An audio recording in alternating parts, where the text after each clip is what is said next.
Ay, Pilat, caucita un instante.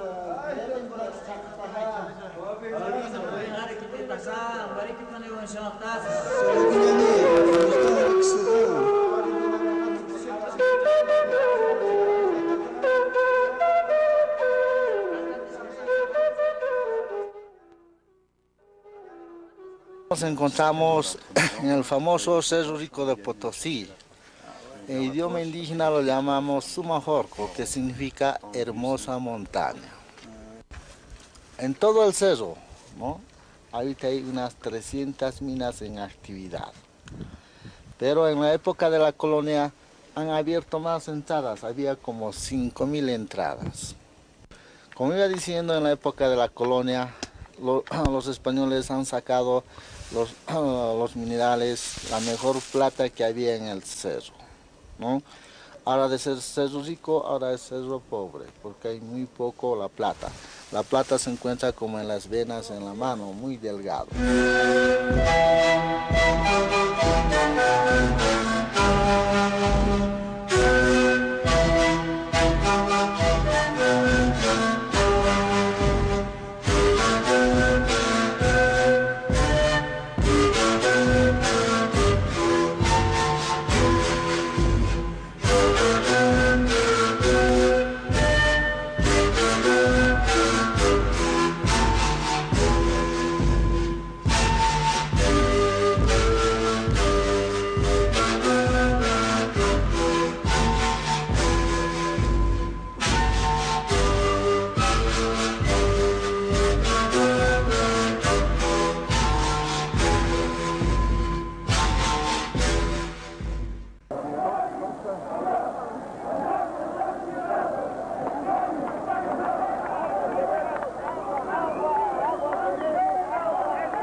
Lo que podemos decir a este respecto es que fue una revolución con tendencias profundamente antiestatales y anticapitalistas, que de alguna manera derrumbó un Estado autoritario, capitalista dependiente del imperio norteamericano y del Fondo Monetario Internacional, que derrumbó todo su sistema de partidos.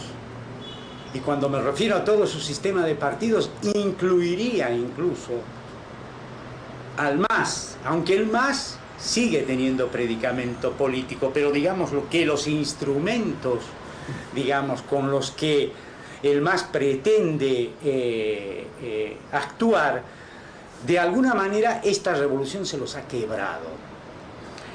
Es una revolución hecha por una cantidad de movimientos sociales bastante diferentes que han coincidido en muchos puntos.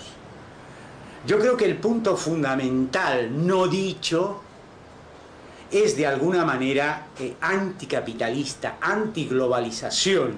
Es la miseria, la desolación, el abandono, la destrucción que provocó la globalización en Bolivia.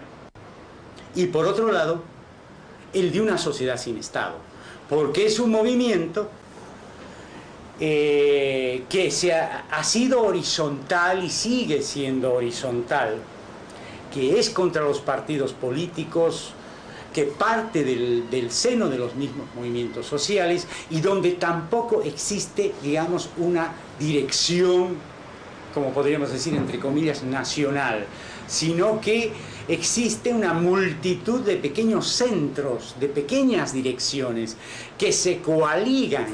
Pero entonces esto está más cerca de la autodeterminación de la multitud, ¿no?, que del planteo de un Estado, digamos, democrático, etcétera, etcétera, etcétera. Entonces, esta es una tendencia revolucionaria que quisiera, digamos, apuntalar, pase lo que pase, pero que lo vemos en la entraña de este sistema que se llama la globalización.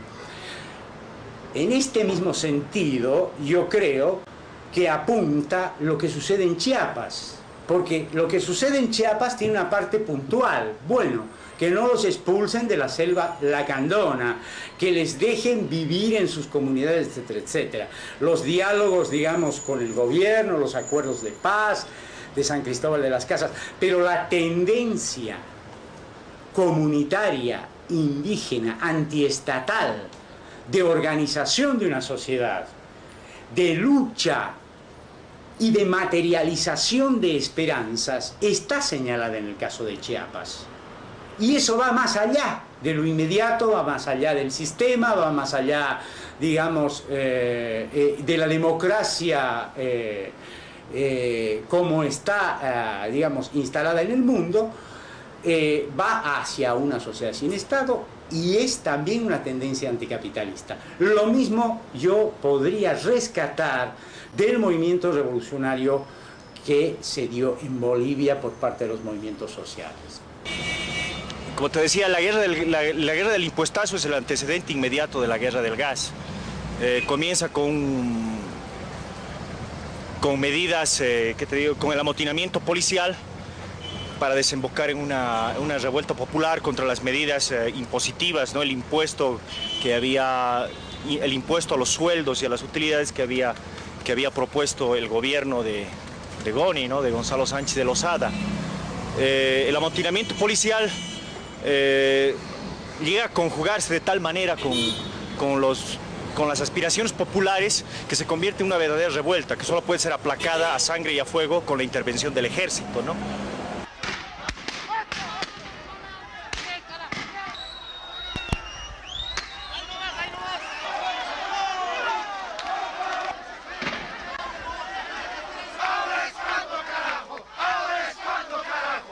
Está totalmente ensangrentado.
Un estamento pobre, como es el Alto de la Paz, se levanta y tiene eco en toda la República.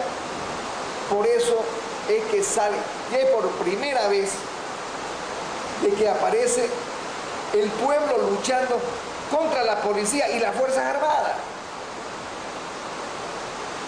Aquí encontramos escenarios totalmente diferentes.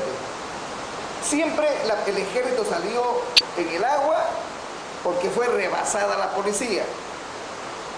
La lucha de febrero es policía versus ejército, pero en octubre es ejército y policía fusionados contra el pueblo, lo que conlleva obviamente la fuga del expresidente Sánchez de Lozada, sin antes, usando la práctica del MNR, se saquearon como 300 millones de bolivianos de las arcas del Estado. Y octubre empieza con bloqueo de caminos, el tema del gas, etc. Y se va agudizando y se agudiza, y el primer enfrentamiento se da en Guarizapa, con un rescate violento de algunos rehenes, efectuado por el ministro de Defensa Sánchez Berzay. O sea, el abuso de la fuerza, la prepotencia, todo lo que usted quiera, la usa este tipo. A los días se ve otro rescate de rehenes, hecho ya por la Iglesia Católica y Derechos Humanos, donde no se dispara un tiro, y es todo un éxito. O sea, se demuestra que el diálogo puede más que la violencia. Sin embargo, el gobierno sigue sin escuchar y sin darse cuenta de aquello, y vuelve a reprimir las manifestaciones a punta de bala. Y yo no creo, tengo que ser, que el detonante para que caiga Gonzalo Sánchez Lozada hubiera sido el gas, no. Yo creo que el gas fue el pretexto para las movilizaciones y nada más.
Octubre del 2003 encuentra a Bolivia después de 3 años de la denominada guerra del agua. En 2003 una guerra por el gas, una guerra por recuperar y preservar un recurso vital para el futuro de los bolivianos, que es el gas.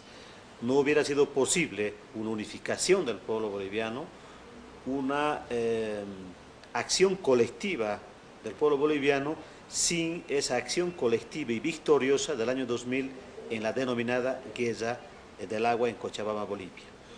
El año 2000 señala claramente que es posible vencer, que es posible decir basta, que es posible perder el miedo, que es posible recuperar nuestras capacidades de tomar decisiones y de opinar desde abajo, y es posible prescindir de los partidos políticos para definir lo que nosotros queremos como gente sencilla y trabajadora desde abajo.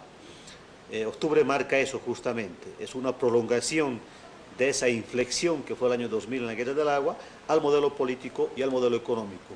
Un modelo económico que empobrece a las poblaciones, que prácticamente vacía las arcas del Estado, de todos los estados, incluido el Estado boliviano, que entrega nuestro patrimonio y nuestros recursos a las transnacionales, y un modelo político que es el monopolio de los partidos políticos en la toma de decisiones, que a título de gobernabilidad asumen la captura del aparato estatal para un enriquecimiento ilícito y corrupto.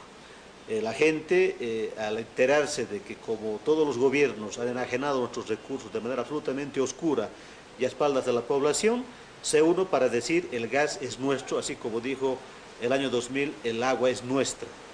Entonces, el año 2003 la gente se levanta, se subleva, no existe ningún caudillo, no existe ningún partido político ni organización social que puede decir que ha comandado o vanguardizado a la población o las protestas.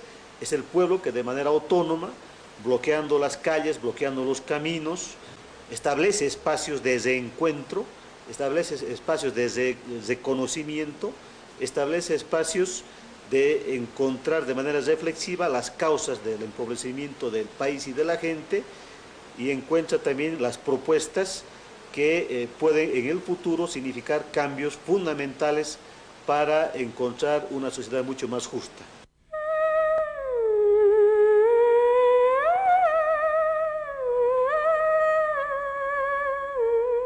Había una fuerte presión social y el gobierno, en vez de comenzar a buscar soluciones de esos problemas, insistía en apuntar hacia la búsqueda de soluciones a los problemas financieros, ni siquiera económicos, financieros del gobierno, a través de medidas que iban a poner en situación cada vez peor a los sectores de la población más empobrecidos e incluso a los sectores medios.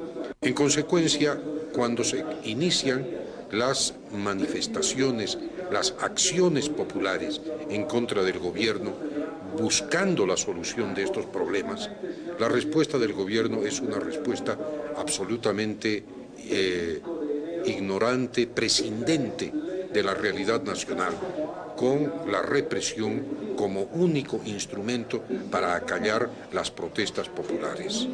Ya a partir del 15 de octubre comenzó una movilización mayor que involucraba por primera vez en ese momento a los sectores de la clase media.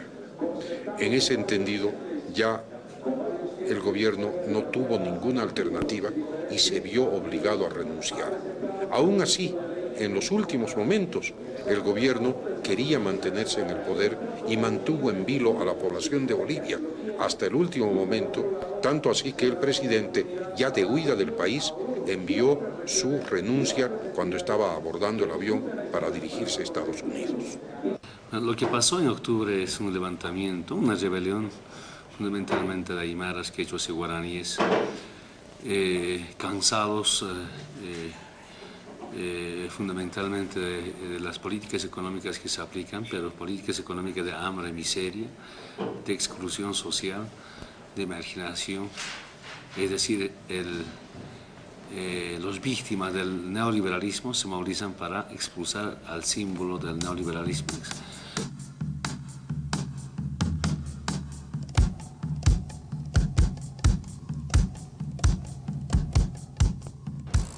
En la guerra del gas que ha sucedido en el mes de octubre en Bolivia, hay que reconocer el rol que han desempeñado los medios de comunicación social, y en este caso fueron muy pocos, porque resulta que los televidentes, los radioescuchas y los lectores comenzaron a interpelar la propiedad de los medios de comunicación social. Por eso en la ciudad del Alto, donde surgieron los sucesos, la muerte de más de 80 personas que se oponían a toda una masa de lo que ha sido la exportación del gas boliviano por un puerto chileno o hacia el exterior, cabe mencionar de que no se estaba de acuerdo en la forma como se informaban. ¿Por qué razón? En Bolivia surge la propiedad de los medios de comunicación que pertenecen en la mayoría de los casos a organizaciones políticas y a determinados políticos que están en función de gobierno. Ahí empezó esa interpelación porque existía ya una persuasión, una manipulación de la información.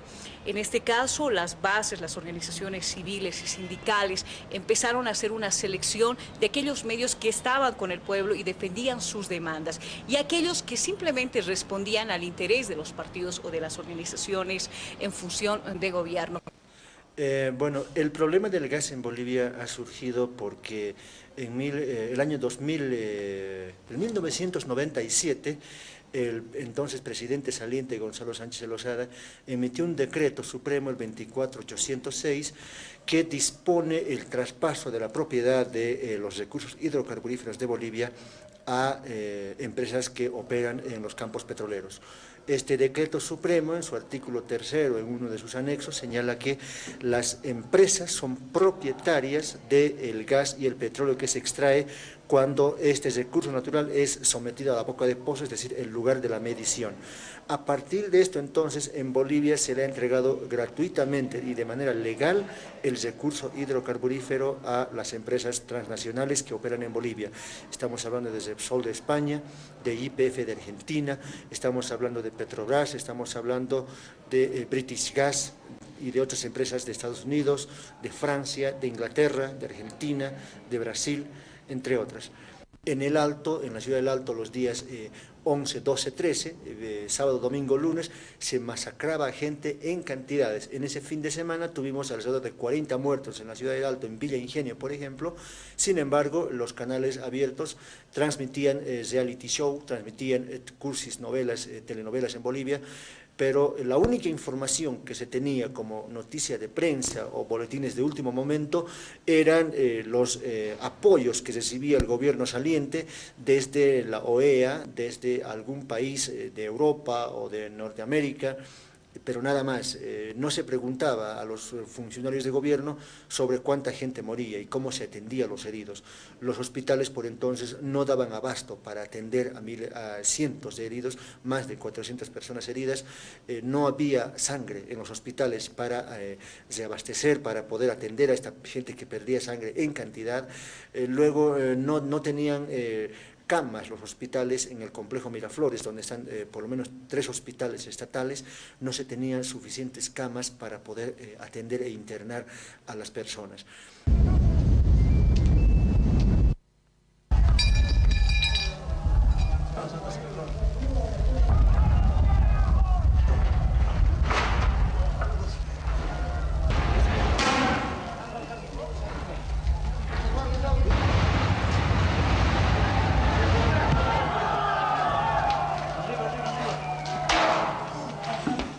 En octubre fue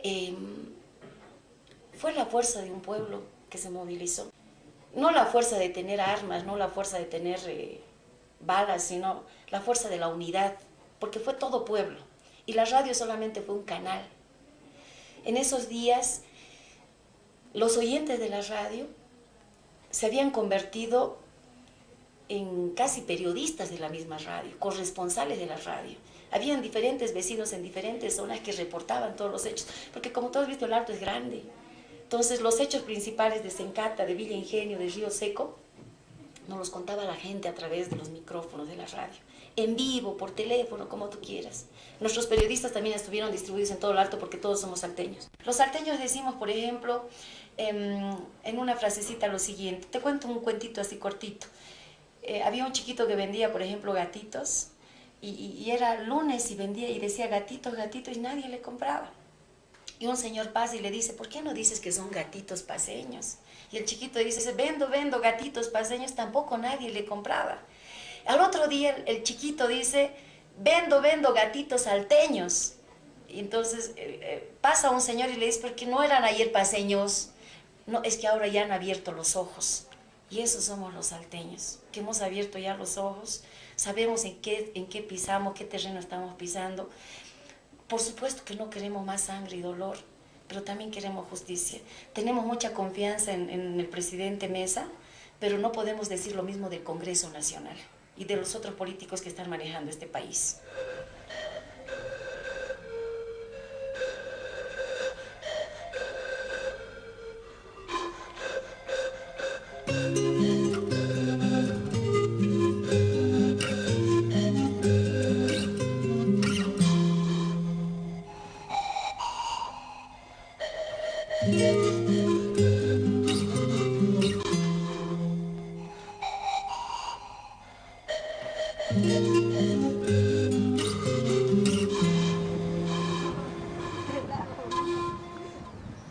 Esta es la ruta del retorno que la gente utilizaba para retornar de la sede de gobierno después de que había marchado a La Paz para protestar en contra del gobierno. Todo esto ha ocurrido el 11 y 12 de febrero, cuando la gente nuevamente se levantó como en los días de octubre. Similar situación ha ocurrido, pero esta vez el epicentro era nuevamente la ciudad del Alto. En ese entonces, por primera vez en el 2003, la alcaldía empezó a arder el 11 de febrero del 2003, aproximadamente a las 7 de la noche. Al día siguiente, todos observábamos este edificio muy cubierto de cenizas y hasta que hoy por hoy se lo ve en escombros.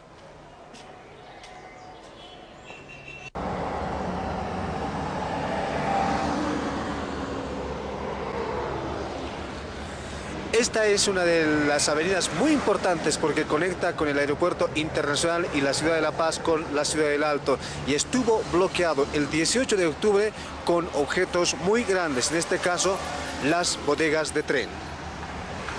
Iniciamos y prendemos la chispa el 2 de septiembre con la marcha de Caracollo, con la Universidad Pública del Alto, Movimiento Sin Tierra, esposas y hijos de los beneméritos de la Guerra del Chaco, gremialistas, de igual manera artesanos, la Asociación de Conscriptos, Padres de Familia de Conscriptos del país y otras organizaciones a la cabeza de la Central Obrera Regional, la cabeza de nosotros. Y posteriormente, al conocer la muerte de los 6 campesinos del Sorata, pensamos que como en el Alto la mayoría somos aymaras y quechuas, la sangre de los muertos nos llamaron a sangre de los 700.000 alteños para paralizar. Y por eso se declaró un paro cívico general en la ciudad del Alto, cuyo objetivo era que el presidente en ese entonces, Gonzalo Sánchez Lozada, diga que el gas no se va a exportar en actuales condiciones. Pero en lugar de buscar el diálogo, prefirió meter bala, metralla al pueblo. Y en el Alto, al conocer 26 muertos en un solo día en sector Río Seco, entonces ya el pedido unánime ya fue la renuncia de Gonzalo Sánchez Lozada. Esta rebelión popular para nosotros significa recuperar la dignidad de los pobres, significa el primer triunfo, primera batalla ganada al imperio norteamericano. Porque nosotros éramos vistos como animales, como desechos, como bestias por parte del sistema, por parte de los gobiernos de turno. Esta es una muestra al mundo entero.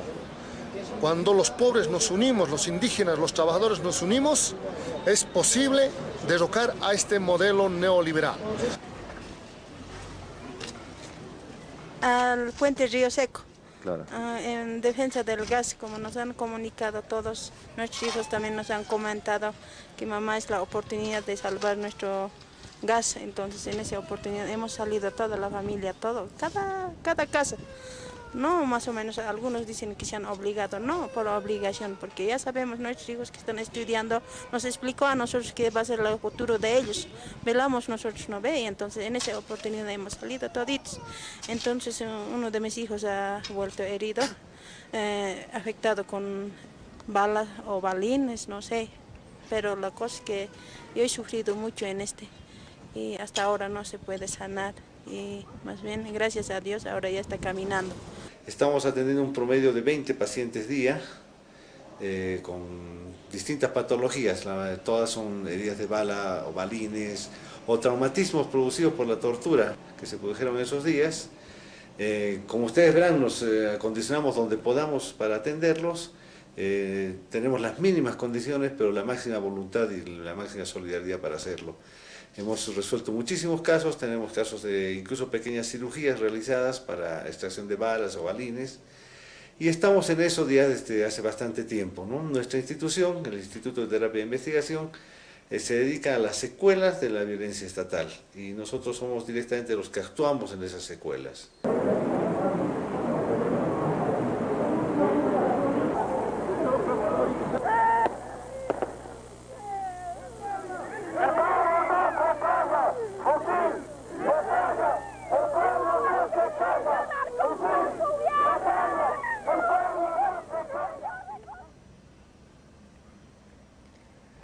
Mira, yo creo que la pregunta fundamental, digamos, de lo que ha pasado en octubre es ¿por qué un movimiento, una protesta, de las cuales han habido cientos en Bolivia y de las cuales semana tras semana estamos muy acostumbrados, ha logrado tener ese éxito y ha podido trascender hasta el lugar donde siempre normalmente llegaban las protestas?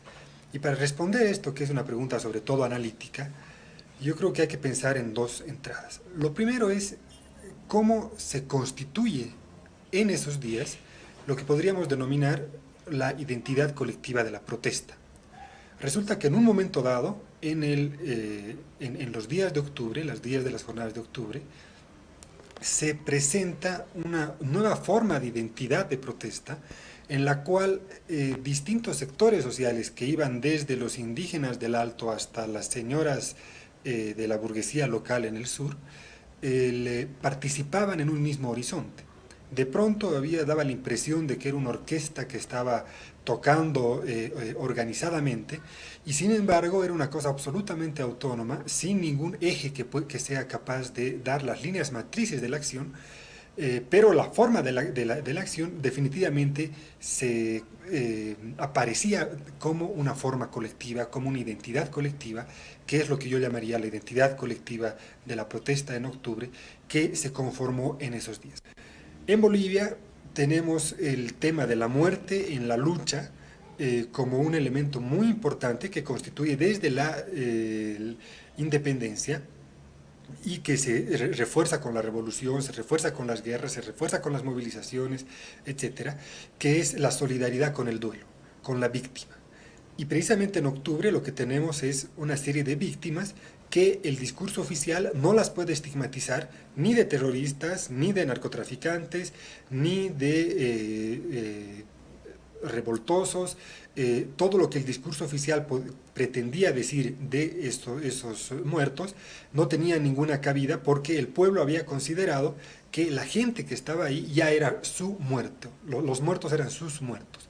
Y esa solidaridad en el duelo hace que también algunas personas que están lejos socialmente puedan encontrarse en una misma demanda.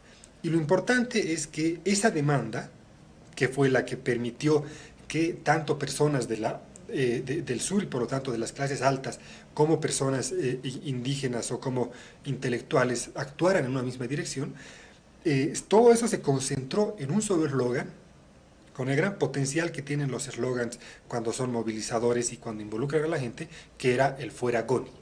Cuando se constituyó ese eslogan como un punto de encuentro entre los distintos sectores sociales, ya se tenía una capacidad, una potencialidad impresionante que no podía ser parada más que por una brutal represión o por la salida del presidente.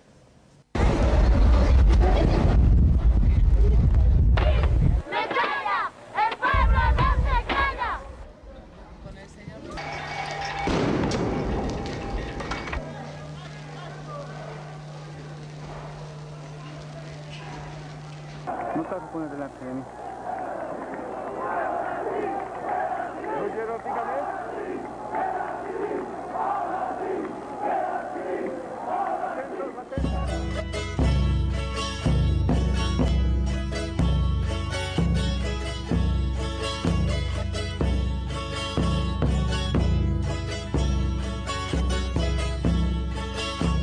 En 1985 en Bolivia se produce un cambio estructural de los esquemas sociales políticos en el país con el decreto 21060.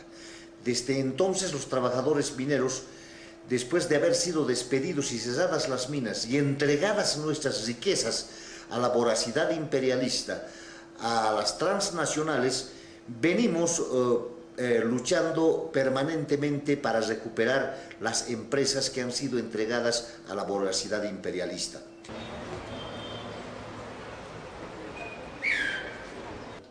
Bueno, el problema que se ha suscitado en octubre es como consecuencia de una imposición de una política criminal impuesta por el Fondo Monetario, por el Banco Mundial, pero también, en este caso, refrendado por los gobiernos entreguistas, y en este caso, en Latinoamérica no se salva Sánchez Lozada, que fue sacado del gobierno por ser un gobierno criminal, un gobierno mentiroso, un gobierno desinformador y un gobierno corrupto. Entonces estas cosas ha hecho de que desde 1985, cuando dijeron el cambio de carácter estructural en todo el país, fueron estas políticas las que ocasionaron la bronca del pueblo, y en octubre se levantó como una insurrección popular y vació con un gobierno criminal como fue Sánchez Losada, y que ya tenía antecedentes de una matanza antes en la mina Amaya-Pampa Capacirca y luego en el problema de febrero con el gran impuestazo. Entonces los bolivianos no estamos predispuestos a regalar nuestros recursos naturales, porque nuestros recursos naturales tienen que servir al interés nacional, tienen que servir al capital humano que se muere de hambre y miseria. Yo creo que esto no acaba ahí, es una batalla ganada, lo que los trabajadores pensamos en una revolución socialista, y ojalá con el tiempo toda Latinoamérica esté de pie para hacer respetar la dignidad de los latinoamericanos, pero especialmente en Bolivia. El día que le han sacado al compañero, al señor Goni, hasta de los helicópteros han disparado de arriba, no era tan solamente el nomás, como él ha mandado los terroristas, el señor presidente. Ha matado a la gente, como también en la ciudad, como también en el Alto, pero más era en el Alto, señor periodista. Gas, todo, y incluso le han matado a un soldadito del cuartel. ¿Por qué? Porque no quería disparar a su hermano. De eso le han matado, señor periodista. Eso sí, aquí en el Río Seco, en la Tranca, en la Lechepí le han matado. El mismo militar le ha matado al jovencito, al que estaba sirviendo en el cuartel.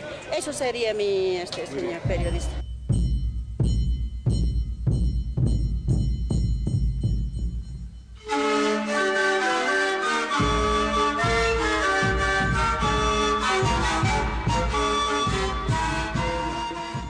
El día 20 de septiembre se produjo un enfrentamiento en Warisata. Un enfrentamiento de igual a igual casi, porque nuestros hermanos estaban armados allá en Warisata, y como también estaban el ejército. En esa instancia el ejército tiene 30 heridos y varios muertos. Solo dijeron que era uno. Bueno, nosotros hemos sufrido 3 bajas. Entonces, y ese enfrentamiento de Warisata ha perforado la conciencia de nuestros hermanos indígenas de las ciudades, de ahí que se levantaron en todos los lugares. Creo que nuestros hermanos han tomado conciencia. Creo que han tomado en serio que esa sangre llama a la sangre.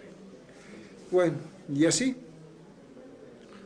hemos desarrollado, hasta ahí el gobierno se ha cometido un error garrafal de llevar al enfrentamiento, matar a los indígenas. Entonces, bueno, yo debo decir para la opinión pública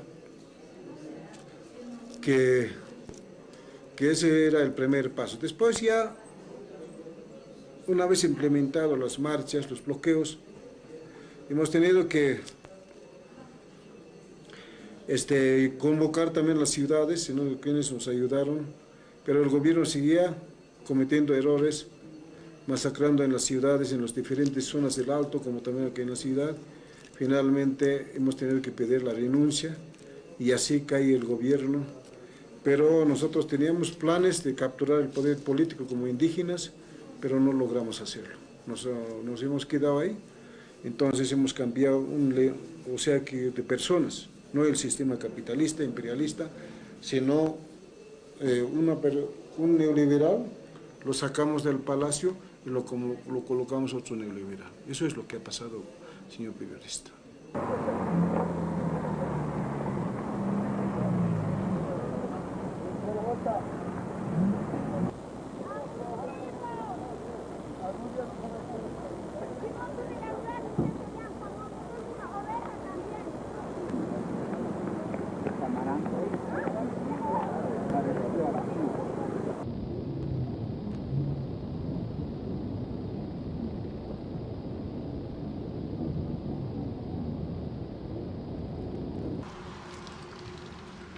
En primer lugar, lo que se ha hecho es que esta es una silla de pupitres para estudiar en las aulas. Sí. Por consiguientemente, se ha cortado de aquí, de esa partecita con silla mecánica. Es una espaldera en principio y aquí es para su asiento. y su base. Aquí es una mano que se agarra y otra mano que se agarra de aquí. Tapamos en primer lugar esta parte y lo agujereamos esta partecita. Y lo hacemos la carga por este sector. Hacemos la carga de fulminante de los petardos, esta partecita con periódico, con su respectiva mecha. Donde encendemos la mecha y lo agarramos ahí y disparamos, apuntamos y disparamos.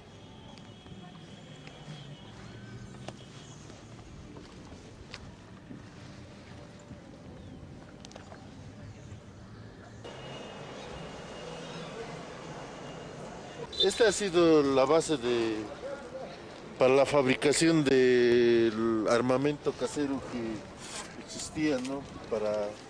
Justamente para las revueltas de octubre, ¿no? Y los universitarios a través de la habilidad de cada uno han empezado a fabricar a criterio suyo de armamentos y realizar el afronte ante las fuerzas opresoras, ¿no?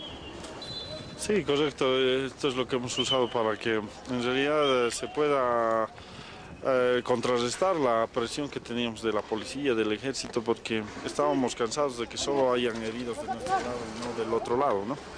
Lamentablemente hemos tenido muchas bajas, pero hemos podido en muchas ocasiones hacer retroceder hasta el ejército, utilizando cachorros de dinamita y permitiendo que la gente en realidad se imponga sobre las fuerzas represoras. Incluso para ¿qué se llama? Teníamos calaminas para los disparos que para evitar las balas de guerra. Sí. Hemos fabricado, igual que los ejércitos, de calamina para evitar las balas de guerra. Sí. Para evitar los balines. Balines, sí. Ajá. La universidad creo que se ha caracterizado más por ser una universidad de gente proletariada, gente minera, gente campesina. Entonces, desde ese punto de vista hemos tenido mucha subvención de parte de dinamitas de hijos de mineros que estaban listos para la acción y cambiar las políticas de Estado que existían, ¿no? De opresión que existía. Sí, hemos inventado canciones sobre el tema del gas, hemos estado ahí haciendo acciones conjuntas con nuestros compañeros y hermanos de los gremiales, trabajadores mineros y campesinos. Han habido huelgas realmente dramáticas donde la gente ha salido pues con los huesos expuestos y hemos tenido que trabajar mucho, luchar mucho. En cierto momento pensábamos que nos íbamos a rendir porque el hambre ha llegado a todos los hogares, ya no se podía tener suministros elementales y podía venirse también una derrota crítica, pero la fortaleza de todos nosotros y del pueblo ha sido pues heroica y ha demostrado que en realidad un pueblo desarmado pero con pecho de muralla puede mucho más que cualquier ejército con toda la tecnología y el armamento que pueda disponer.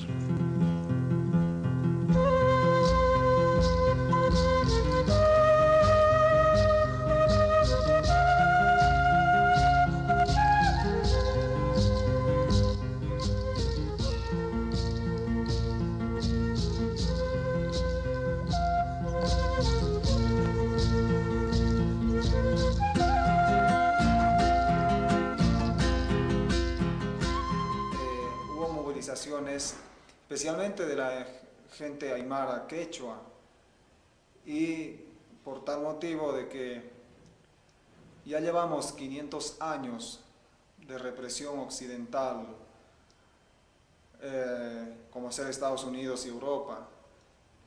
Entonces nosotros no podíamos aceptar que nuestro territorio como originarios de estas tierras fuera saqueado una vez más. El gas fue algo defendiendo lo poco que tenemos ya, así como el oro, el estaño y otros minerales se han ido saqueando, se han ido regalando a Estados Unidos o Europa. Eso ya no podemos permitir con el gas. ¿Todavía queroseno utilizando? Sí, queroseno estamos utilizando. Ya. ¿Cuánto le sale día el costo del queroseno? 6 bolivianos. Ya. ¿No hay gas? No hay gas, claro, también es gas, queroseno estamos usando, pero harto ratero hay para gas, por eso queroseno nomás ponemos. Han aparecido en el país, además de los actores políticos, nuevos actores sociales. Aparecen las juntas vecinales como importantes actores sociales de esta crisis de octubre. Aparece la Central Obrera Boliviana nuevamente potenciada. Aparecen los comités cívicos de los distintos departamentos con una fuerte también presencia, importancia y gravitación.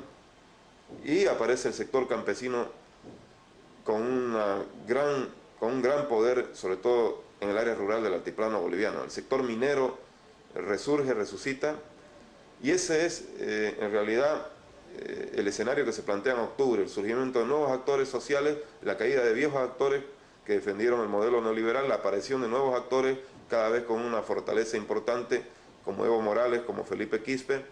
Y en ese escenario está Santa Cruz de la Sierra, la ciudad, el departamento, que le dio, reitero, a Sánchez Lozada la posibilidad de acceder al poder, y la ciudad que le dio al mismo tiempo posibilidad de escapar del país ante el inminente riesgo de que podría ser inclusive en ese momento colgado, como fue Villarroel en el año 40, uno de los presidentes bolivianos que terminó colgado en la Plaza Murillo de La Paz. Se corrió ese riesgo, o Sánchez Lozada corrió ese riesgo, y tuvo que salir del país con una protección importante del sector militar por la vía de Santa Cruz en un vuelo a Miami.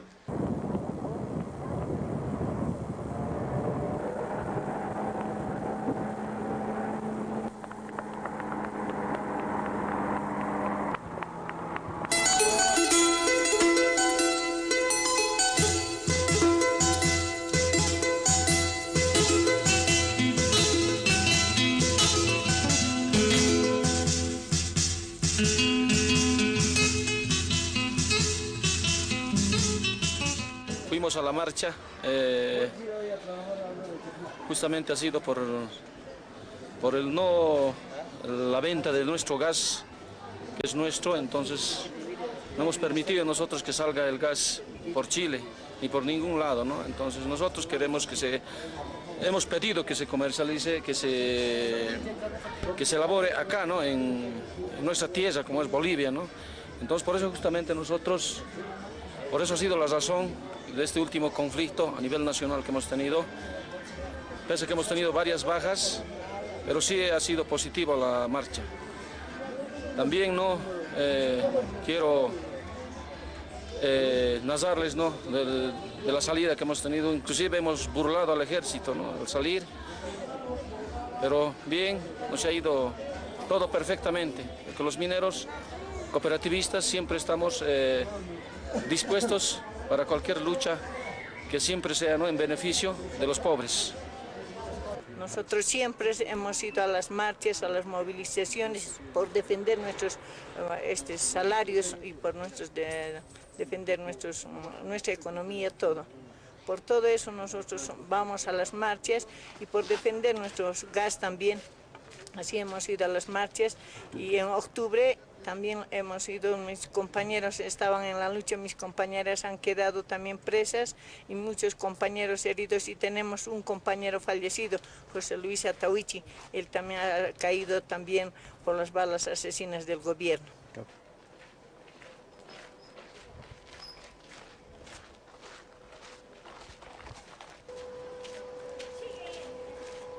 Pero yo creo que acá han jugado papel importante los dirigentes de nuestra máxima organización, que es la Central Obrera Boliviana, la Federación de Mineros y el sindicato propiamente del Distrito Minero de Huanuni, cuando en un ampliado, justamente antes de los sucesos de Huarizata prácticamente, se realizó acá en Huanuni un ampliado de la COB, donde se determinó decretar la huelga general indefinida movilizada en apoyo a nuestros compañeros de Huarizata, donde ya el gobierno estaba para poder ingresar y seguramente meter bala, y lo ha hecho.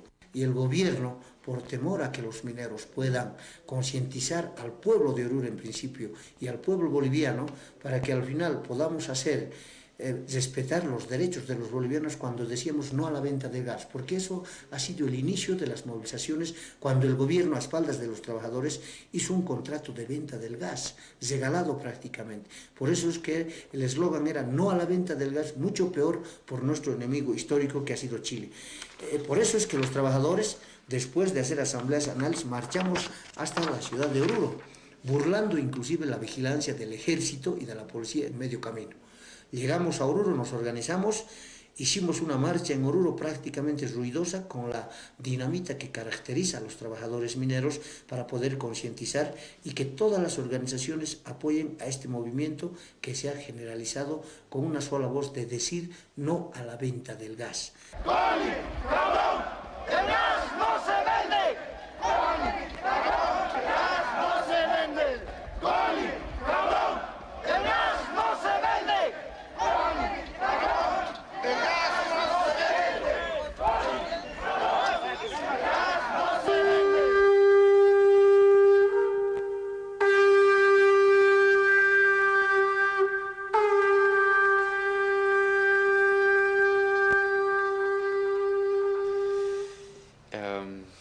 La sublevación se inicia en el mundo aymara del altiplano, con bloqueos, y luego la sublevación se va a expandir al ámbito urbano, donde hay indígenas, también aymaras urbanos, más otros sectores populares.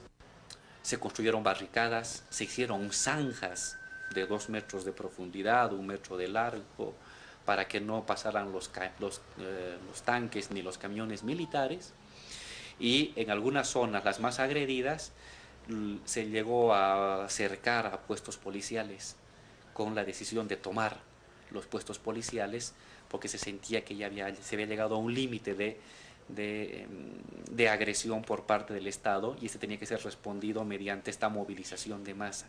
Entonces, la forma de presencia de la sociedad en la acción colectiva fue a partir de estas estructuras organizadas. Bolivia es una sociedad extremadamente organizada